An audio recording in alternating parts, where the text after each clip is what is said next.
Nessa jornada espírita pela valorização da vida, a gente tem, assim, lá no próprio conselho, pessoas que estão capacitando as casas espíritas, as pessoas, para realmente poderem, de alguma forma, ajudar, né? Capacitar tanto o centro espírita como os próprios trabalhadores para tratarem desse tema assim tão oportuno. Porque a gente sabe que, segundo a Organização Mundial de Saúde, ela diz que 9 entre cada 10 mortes por suicídio poderiam ser evitadas se houvesse um diálogo, se houvesse uma conversa. Então, a gente vai perceber, e existem, lógico, várias estatísticas, vários números, né, que mostram realmente que o suicídio é uma epidemia silenciosa, né? Então, no ano passado, por exemplo, a estatística dizia que a cada 45 minutos uma pessoa cometia suicídio no Brasil, chegando a 11 mil casos. Já no mundo, seria uma tentativa a cada 3 segundos e um suicídio a cada 40 segundos. E continua isso. Então, a gente vai perceber realmente que ocorre, né, isso tudo. Então, nós temos que buscar, estudar, aprender e realmente procurar conversar, dialogar e estar sempre ligado, né? E a doutrina espírita é uma doutrina que traz para nós todos, né, esclarecimentos para que nós possamos realmente entender o que ocorre. Então, em todos esses programas, tudo isso que está acontecendo, né, hoje tivemos lá no programa até do encontro, né, falando sobre isso, eles falam de muitas dicas, né, para as pessoas, que a pessoa tem que ouvir e não julgar, ou seja, ouvir quem está em sofrimento sem julgamentos, né? E também evitar expressões que diminuam a pessoa que está passando por aquele problema, né? Por exemplo, falar, isso não é nada. Ou então falar, tem gente em situação pior. Isso não vai ajudar. Ou fazer com que ela se sinta mais culpada ainda. Foi você que procurou isso. Então, a gente tem que realmente saber o que vai falar, né? Isso que estamos falando, em si falando de suicídio, mas também na própria depressão ocorre isso, né? Então, a pessoa que está passando por isso, ela está precisando de acolhimento e não de repressão. Então, há essa necessidade da gente entender, né, o que estamos falando, ou seja, ouvir mais, falar menos e evitar algumas frases, né? Sei lá, a sua vida é melhor que a de muita gente. A pessoa ela não está nem ligada nisso aí, né? Então, a gente tem que realmente, de alguma forma, procurar a melhor maneira, né? É claro que a gente está falando, falar é fácil, né? Agora, a hora que a pessoa está vivendo o problema da ideação, né, que pode começar com um problema psicológico, um transtorno, alguma coisa, né, uma própria depressão, é ali que a gente vai perceber, né, como é que nós vamos, de alguma forma, falar com essa pessoa. Mas, se a gente vai estudar com a doutrina espírita, nós temos o capítulo 5, Kardec já trouxe essa colocação. No capítulo 5, Bem-aventurados os aflitos, porque serão consolados, tem um tema que fala sobre o suicídio e a loucura. Então, lá nesse capítulo, nós temos algumas considerações que servem para a gente refletir sobre isso, né? Lá diz assim, no capítulo 14, a calma e a resignação adquiridas na maneira de encarar a vida terrena e a fé no futuro dão ao espírito uma serenidade que é o melhor preservativo da loucura e do suicídio. Então, para a gente ter essa serenidade, ter assim essa calma, né, essa fé, essa resignação, é difícil. Então, a gente sempre se lembra daquela historinha que conta assim, né, que tinha um velhinho, um idoso, né? Tem pessoas que não gostam que fala de velhinho, né? Então, eu vou falar idoso. Ele vivia numa cabana, assim, numa choupana, e os motivos de felicidade para ele era o filho único, com que ele conversava, dialogava, e um cavalo, assim, um animal bonito, que servia para ele buscar água, buscar lenha, né? Então, uns dizem que era naquela época, quando estavam construindo a muralha da China. Quem fosse convocado para ir trabalhar lá, não voltava mais para casa.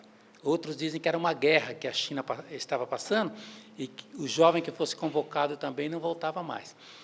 Então, aconteceu um dia que o velhinho estava lá na sua choupana, tranquilamente, né, buscando a serenidade, né, buscando fazer os seus negócios, e, de repente, vêm os vizinhos e batem na porta dele. Porque sempre a notícia ruim sempre chega rápido, né? E fala assim, puxa, o seu cavalo sumiu, mas que desgraça, hein? Aí o velhinho olhou e falou assim, olha, se é desgraça, eu não sei. Se é sorte, também não sei. Mas se for uma bênção, eu agradeceria a Deus. E continuou tranquilamente os seus afazeres. Aí passou alguns dias, vieram lá os vizinhos de novo, porque o cavalo voltou e trouxe uma manada de cavalos selvagens junto com ele. Aí os vizinhos chegaram para ele e falaram assim, puxa, mas que sorte a sua, hein? Seu cavalo voltou e trouxe uma manada de cavalos selvagens com ele. Aí o senhorzinho lá falou assim, olha, se é sorte, eu não sei. Se é azar, também não sei. Mas se for uma bênção, eu agradeceria a Deus. Ou seja, continuou na mesma tranquilidade, na mesma... fazendo os seus afazeres. Aí, dali a pouco, o seu filho, muito contente, resolveu domar um dos cavalos. Mas o cavalo era bravo, ele caiu e quebrou a perna. Pronto, os vizinhos foram correndo na casa dele lá, contar, né, a tragédia que tinha ocorrido. Aí o velhinho não se desesperou, né, não chegou àquele desespero. Ele pegou e falou assim, olha, se é azar, eu não sei. Se é sorte, também não sei. Mas se for uma bênção, eu agradeceria a Deus. Foi lá, cuidou do filho, teve que engessar a perna, aí o filho ficou lá de molho, né? Aí, de repente, vieram os oficiais do governo para convocar os jovens que estavam em idade militar ou em idade de ir lá, trabalhar lá na muralha. Mas, a hora que passaram na casa do senhorzinho lá, falaram, esse não tem jeito, deixa ele aí. Aí os vizinhos, puxa, mas que sorte a sua, hein? Aí ele falou, se é sorte, eu não sei. Se é azar, também não sei. Mas se for uma bênção, eu agradeceria a Deus. Então, muitas vezes, né, os problemas que surgem para a gente, né, eles não são realmente aquela tragédia que possa levar ao desespero, ao suicídio, à loucura, tudo isso, né? Por isso é que esse capítulo que fala do suicídio e loucura está inserido lá na perda de pessoas, né, de entes queridos, né? No capítulo 5 também, está próximo. Então, Deus não desampara ninguém. Não existem situações desesperadoras, somente pessoas que se desesperam diante de certas situações. Então, é por isso que a gente tem que entender isso também, quando vai se falar de problemas, seja da depressão, seja do próprio suicídio, né, seja o problema da dependência química, né, tudo passa. Maria de Nazaré sempre dizia, né, tudo passa, né, isso também passará. Então, no item 15 desse item que está lá no capítulo 5, diz assim, o mesmo se dá com o suicídio. Então, se excetuarmos, né, ou tirarmos os que se verificam por embriaguez ou por loucura, podemos chamar de inconsciência. E sejam quais forem os motivos particulares, a causa sempre será o descontentamento. Mas quem tem certeza na vida futura, por exemplo, o Espiritismo nos dá esse conhecimento, né? Está certo que vai ser infeliz apenas um dia e ficará melhor nos outros dias. E que a gente conhece realmente a vida eterna, né? A gente vai perceber que esse sofrimento e que a vida eterna, a vida humana em relação à eternidade não passa de um dia. Então, a gente vai ter mais serenidade, vai ter mais tranquilidade. E aí nós poderemos, de alguma forma, entender, né? E viver com mais assim, consciência do que fazemos, né? Diz também que a incredulidade, a simples dúvida quanto ao futuro, as ideias materialistas, são os maiores incentivadores do suicídio, porque elas produzem assim, uma certa frouxidão moral, diz aqui a mensagem. Então, a propagação das ideias materialistas é, portanto, o veneno que coloca, muitas vezes, essas ideias de suicídio nas pessoas, modificando a visão da vida, né? Então, nós temos que procurar ter essa paciência, essa resignação, para que possa afastar de nós essa ideia do suicídio. Ou seja, aí vem uma coragem moral para todos nós. Então, o Espiritismo tem ainda a esse assunto, ou a esse respeito, outro resultado mais positivo, porque os próprios suicidas revelando a sua situação infeliz. Então, a gente vai perceber, né? A gente sabe que tem o livro Memórias de um Suicida, muito conhecido, né? O livro de Ivone do Amaral Pereira, né?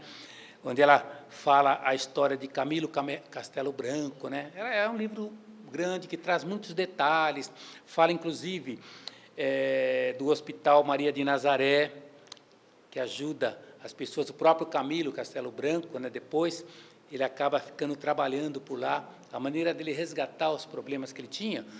Eu não vou nem contar a história toda, porque é extenso, né?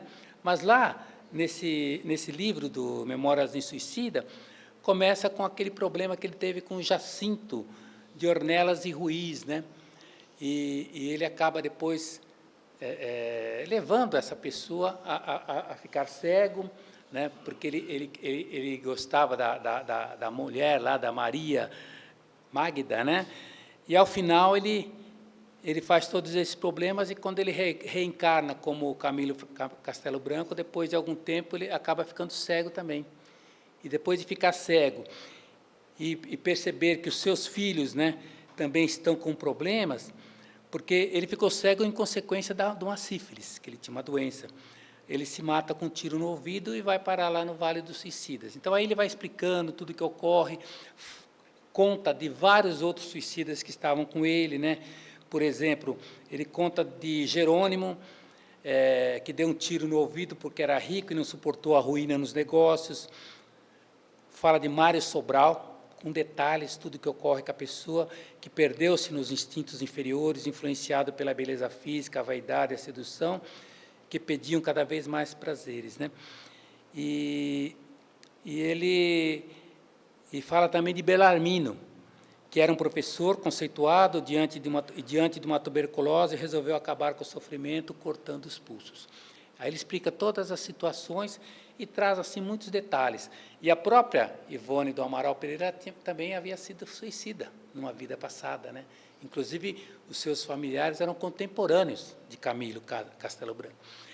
Então, esse livro serve assim, de exemplo para nós todos, né? Mas Kardec coloca também, no Livro dos Espíritos, no livro 4, no item Esperanças e Consolações, Penas e Gozos Futuros, várias questões sobre o suicídio. Por exemplo, ele fala da questão 943 até a 957. Só para relembrar algumas, rapidamente, na 943, ele pergunta para os espíritos superiores: de onde vem o desgosto da vida que se apodera de certos indivíduos sem motivo? A resposta dos espíritos: efeito da ociosidade, da falta de fé, frequentemente da saciedade. Para aquele que exercita suas faculdades com um objetivo útil e segundo as suas aptidões naturais, o trabalho não tem nada de árido e a vida escoa rapidamente. Na 944, ele pergunta: o homem tem o direito de dispor da sua própria vida? A resposta: não. Só Deus tem esse direito. O suicídio voluntário é uma transgressão dessa lei. Aí ele complementa: mas o suicídio não é sempre voluntário? Ele pergunta para os espíritos. Ele falou assim: não, o louco que se mata não sabe o que faz. E na 945 ele pergunta: mas o que pensar do suicídio que tem por causa o desgosto da vida? A resposta dos espíritos: são insensatos. Por que não trabalhavam? A vida não lhes teria sido uma carga. Na 946, que pensar do suicídio que tem por causa do desgosto da vida? E a 946, que pensar do suicídio que tem por objetivo escapar das misérias e as decepções desse mundo? É o que a gente sempre acha que é essa, né? Esse é o maior objetivo, maior causa. Fala: pobres espíritos que não têm a coragem de suportar as misérias da existência. Deus ajuda aqueles que sofrem, e não aqueles que não têm força nem coragem. As tribulações da vida são provas e expiações. Infelizes agora. Felizes aqueles que suportam sem murmurar, porque serão recompensados. Aí ele faz um complemento dessa pergunta: o que conduziram o infeliz a esse ato de desespero? Suportarão as suas consequências? A resposta dos espíritos: estes infelizes dele, porque disso responderão como de um homicídio. Na 947, o homem que luta com a necessidade e que se deixa morrer de desespero pode ser considerado como suicida? E a resposta: é um suicídio, mas aquele que eles são a causa ou que poderiam impedi-lo são mais culpados que ele. Então, se a gente for ler o livro Memórias no Suicida, tem várias explicações do passado, né? As pessoas, as tramas que se formaram, tudo o que ocorre ali, né? Então, porque muitas vezes pode ocorrer da pessoa, ela já vem com aquela predisposição, né? Por causa de uma vida passada, né? Então, e também pode ocorrer por causa de um gesto de loucura, ou até de embriaguez, né? Aliás, na nossa própria vida desregulada, desequilibrada, né? Quando se fala assim da roda de equilíbrio que existe no mundo, muitos dizem até que nós somos, de alguma forma, suicidas indiretos, né? Porque nós não controlamos as nossas emoções, nós não nos preocupamos em perceber que nós temos que pensar, né, individualmente, socialmente e também no habitat, né, na natureza, né? O desmatamento, a queima disso, queima daquilo, os problemas que há. E a gente vai perceber que, né, a resposta chega rápido. Então, nós acabamos nos tornando suicidas indiretos, como era o próprio André Luiz, lá, quando chegou no nosso lar, né? Então, é por isso que nós temos que entender esse tema, né? E procurar, de alguma forma, fazer o melhor que pudermos, né? Para que a gente consiga evitar essa busca, né? Esse vazio que nós temos, porque uma pessoa que fez um seminário lá no Conselho Espírita de São Bernardo, ela falou que suicídio é a sociedade do vazio, né? O nome dela é Fernanda Rezende, é uma psicóloga, tem uma clínica de luto e de suicídio, e é especialista em tanatologia, né, que fala de morte e tudo mais. E ela falou sobre isso. Então, a gente vai perceber que há esse vazio existencial para todos nós, né? Muitas vezes nós acabamos não percebendo, né, tudo isso que nós temos. Por isso que nós temos que ter essa gratidão pela vida que nós temos, né? Então, lembrando também de Kardec, no capítulo 5, quando ele vai falar lá de todos os espíritos, ele fala dos espíritos felizes, espíritos infelizes, espíritos suicidas também. E ele fala lá, por exemplo, acho que são nove espíritos que ele coloca, né? Rapidamente, eu resumi aqui, ele fala, por exemplo, do suicida da Samaritana, né, que é um local onde as pessoas vinham, né, e se hospedavam, e esse homem, ele chega, né, bem vestido, por volta, em 7 de abril de 1958, ele chega lá, às 19 horas, homem de 50 anos, bem trajado, e aí ele chega no estabelecimento e manda que preparasse um banho para ele. Aí passa o tempo, aí depois de 2 horas as pessoas falam assim, poxa, mas ele pediu e agora não falou mais nada, o que aconteceu? Aí quando foram a verificar, né, no quarto, ele tinha entrado no banho e se cortou, né, se degolou com uma navalha, né? Mas ele depois ele teve um momento em que foi evocado. E aí ele falou que não sabia onde estava, que o ambiente era sufocante, e ele dizia que ele andava abandonado, ele queria fugir do sofrimento, era um desprezado, ninguém me amava, ansiava pela morte, queria repousar, era um desiludido, e não refletiu, sentiu que a vida, né, não some, não se extingue, a minha alma está ligada ao corpo, sinto os vermes me corroerem. E aí ele começa a fazer várias considerações, né?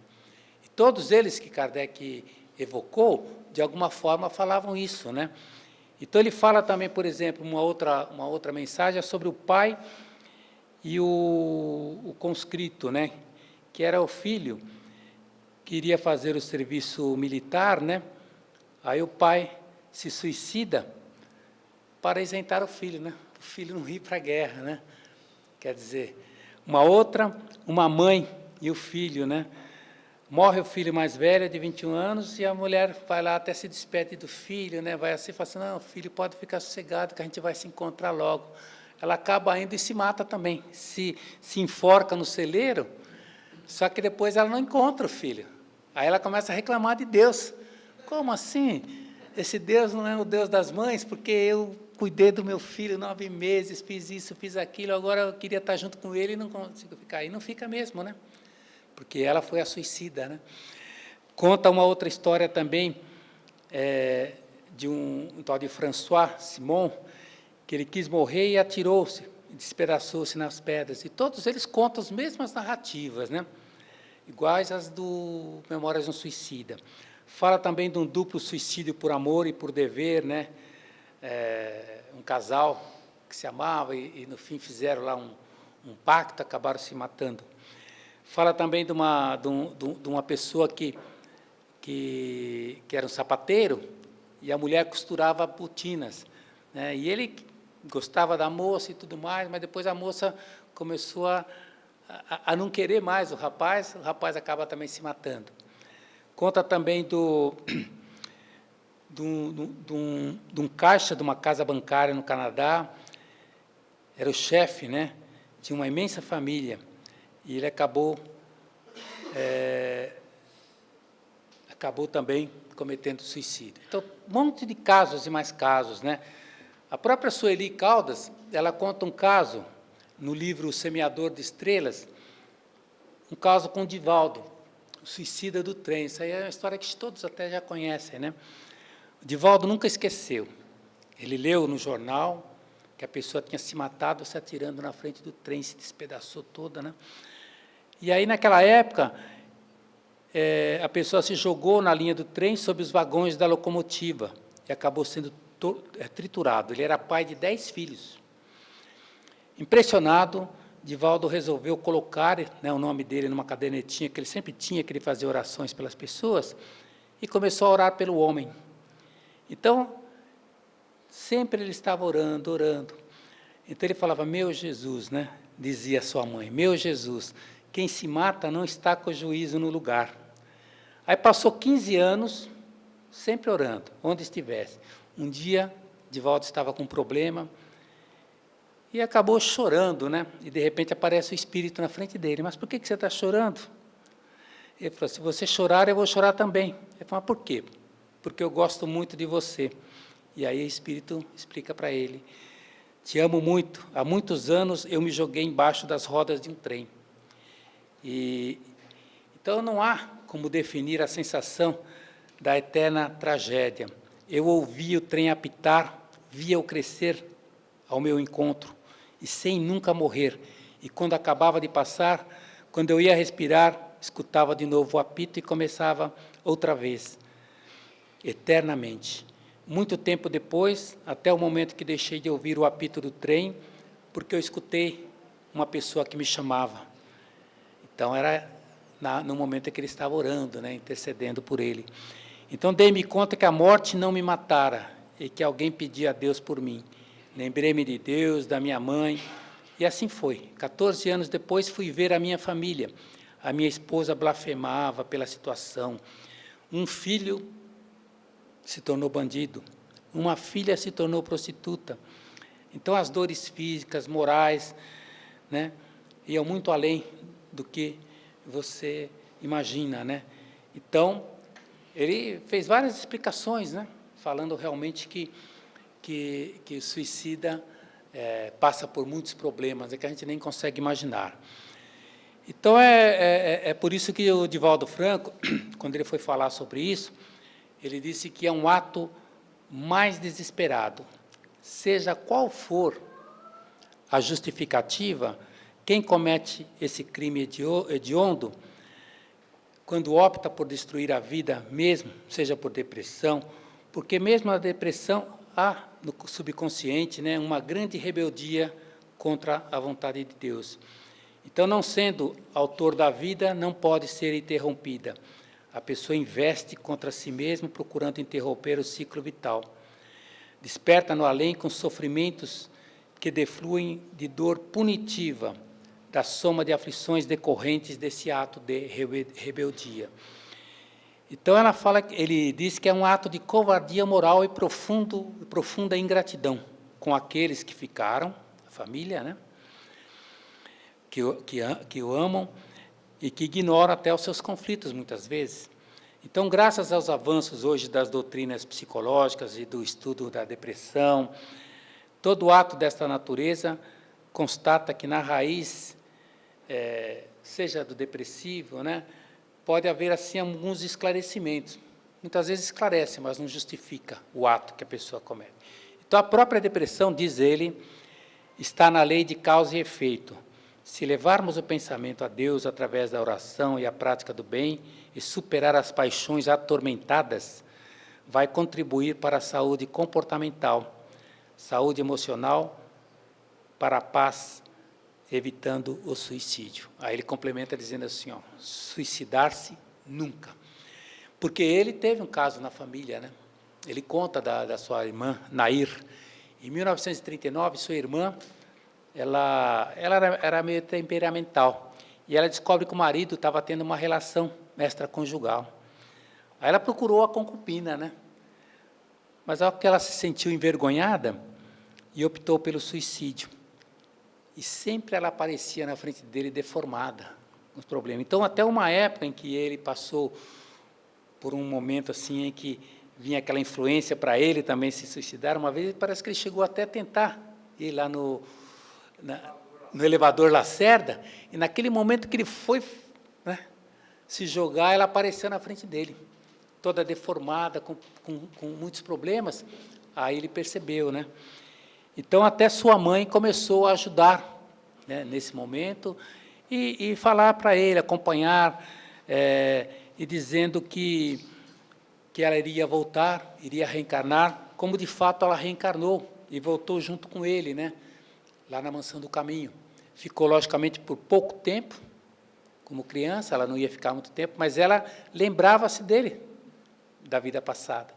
Aí ele comprovou que realmente era a sua irmã, Nair, que tinha voltado ali para resgatar aquele tempo que faltava, né, ali junto com ele na Mansão do Caminho. E tem outros exemplos também, quando fala, né, dos efeitos suicidas. Uma pessoa estava lá com Chico Xavier, e aí ele começou a notar assim, todas as mães que vinham, né, com aquelas crianças defeituosas, com problemas, deficientes, né, com problemas. Aí ele ficou observando. E aí chegou uma mulher perto de Chico e falou assim, Chico, minha filha de 5 anos é portadora de mongolismo, mas eu acho que ela está sendo obsediada por espíritos. Aí Chico começava a conversar com ela, tentando descartar essa possibilidade, essa hipótese, né, espiritual, e falava para ela assim, ó, vamos tomar passe, né? E aí, quando ela saía, ele falava para o rapaz, olha, os espíritos estão me dizendo que em vida anterior, recente, essa menina suicidou-se, atirando-se de um lugar muito alto. Aí uma outra se aproxima e começa a reclamar do filho de 5 anos. Ele é perturbado, fala pouco, não memoriza mais que 5 minutos as coisas que lhe ensinamos. Aí, quando os dois estão a caminho, né, da sala de passes, Chico confidencia lá para o amigo. Na última encarnação, esse menino deu um tiro fatal na própria cabeça. Aí teve um outro caso, assim, também, mais chocante, né? A mulher chega e fala assim, olha, meu filho nasceu surdo, mudo, cego e sem 2 braços. E agora, né, está com uma doença nas pernas e os médicos querem amputar as 2 pernas para salvar a vida dele. Aí o Chico pensava numa resposta, né, o que ele iria falar para a mãe. Aí Emmanuel fala para ele, explique à nossa irmã que este nosso irmão, em seus braços, suicidou-se nas últimas 10 encarnações e pediu, antes de nascer, que lhe fossem retiradas todas as possibilidades de se matar novamente. Agora, que está aproximadamente com 5 anos, o que ele faz? Ele está procurando um rio, um precipício, algum local onde ele possa se atirar. Avise que os médicos estão com a razão. As 2 pernas serão amputadas em seu próprio benefício. Então, são histórias assim que faz a gente refletir, né, sobre esse problema do suicídio. E nesse momento, nesse mês, Setembro Amarelo, né, e também a gente vai perceber que é em todos os lugares, né? Hoje nós passamos por um momento assim de transição planetária, né? De tantos problemas, tanta dificuldade, tantas pessoas desempregadas, né? Então, logicamente, as pressões vêm sempre. Mas Jesus falou, né? No mundo as iniquidades, ou seja, as injustiças se multiplicarão e a fé de muitos esfriará. Mas aqueles que perseverarem até o fim serão salvos. Então, que nós possamos nos lembrar sempre, né, daquela história de Maria de Nazaré, que ela fala, tudo passa nessa vida, né? Tudo passa, isso também passará, para que nós possamos realmente ter condições de conversar com as pessoas que possam estar com essa ideação, né, com esse momento, observar sempre, conversar cada vez mais, para que a gente consiga realmente, de alguma forma, superar esses problemas que ocorrem, né? Hoje mesmo, de manhã, no programa lá do encontro, uma pessoa mandou, o cara falou assim, olha, minha filha disse que chegou na escola, tem uma menina que está junto com ela, estudando de 10 ou 11 anos, e falou para ela assim, olha, quando eu completar 12 anos, eu vou me matar, vou me suicidar. Aí ela falou assim, e agora, o que eu falo para ela?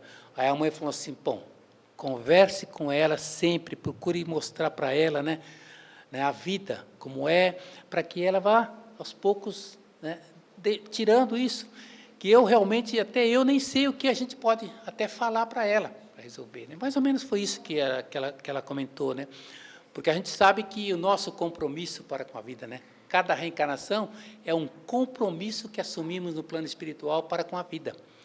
Então, nós temos que agradecer a Deus pela oportunidade que temos, né, dessas reencarnações, e que nós possamos realmente endereçar os nossos passos no caminho que Jesus nos aponta como um caminho de renovação, que é um caminho sempre marcado pela simplicidade e pela humildade. Então, ao encerrarmos a presente exposição, podemos nos lembrar de Jesus. Jesus é o recurso maior das nossas vidas. E Maria Dolores tem uma mensagem que ela fala assim para todos nós, que os problemas, as aflições e o desespero são fases transitórias da estrada fora. Recorda a lição de toda hora, exigindo-te a compreensão. Não te entregues, segue em frente, que as nuvens afastam-se depressa, quando nós oramos sem pressa, pedindo a Deus o seu perdão.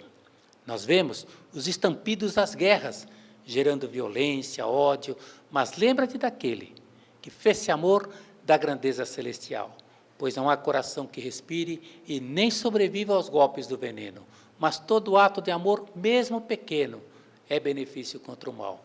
As situações penosas e infelizes são quadros de desespero e dor, mas olha, até as mãos doentes estão amparando, estão espalhando amor, como se fossem fontes de divina luz. Sejamos, pois, um coração humilde, pronto a servir, sem receios, pois todos os recursos têm seus meios e a nossa força é Jesus.